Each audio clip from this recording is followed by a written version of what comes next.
One of the things I really struggle with is the reputation that Campbelltown has. It's really difficult to explain to people just how much wealth and what it means to be from Campbelltown. To me, Campbelltown has a country town attitude with a big city spirit, and I think that is amazing.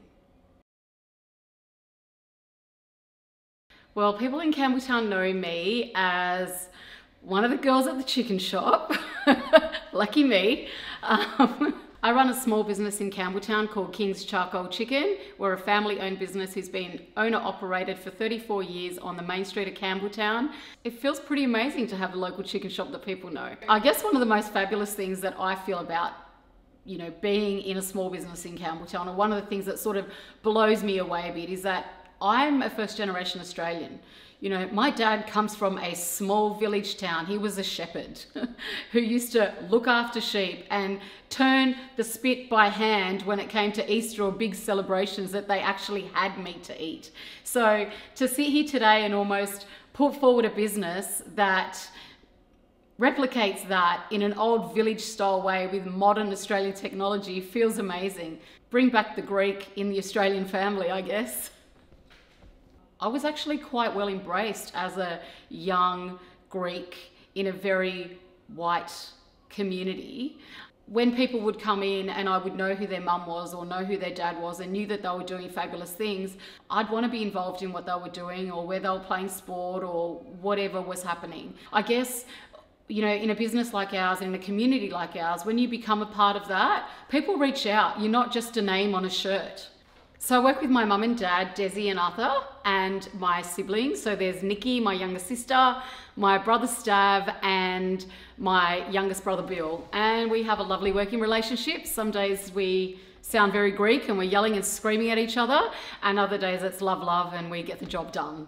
You know, my dad, Arthur, is really quite well known. Everybody loves to hear what he's got to say. It's very Greek when it comes out, but there's a lot of pride, there's a lot of passion. It is so natural that people walk in, they know who we are, they know their person standing next to them is their friend or somebody they've had a drink with at the pub. You know, it's not just about buying your chicken, it's supporting your small business, knowing one another, and really having that community feel that stands out. We are so well known for fabulous people that have come out of here. Plenty of local sporting people, international stars.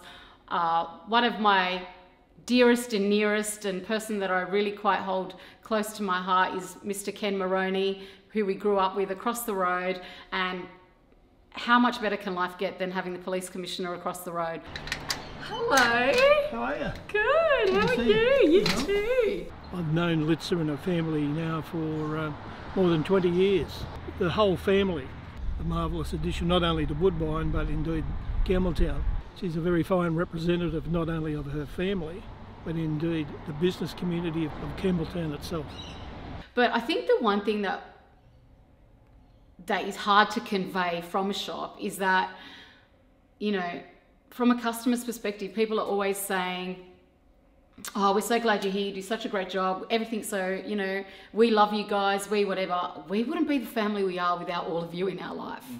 Do you know what I mean? And that's actually quite emotional for me, because we've been through a lot as a business in Campbelltown. And so the joy isn't, it's just like a legitimate connection, if that makes any sense. There's always something that you've shared with someone over the counter that feels very real and feels very much a part of your everyday life now. So my hopes for the future of Campbelltown is that it remains positive, that stigmas are removed, that we can be a place that people want to visit. 200 years of Campbelltown is amazing. It's a big testament to the place, and I hope there's another 200 years that we can talk about. I'm Litsa Panoutsopoulos and I am a voice of Campbelltown.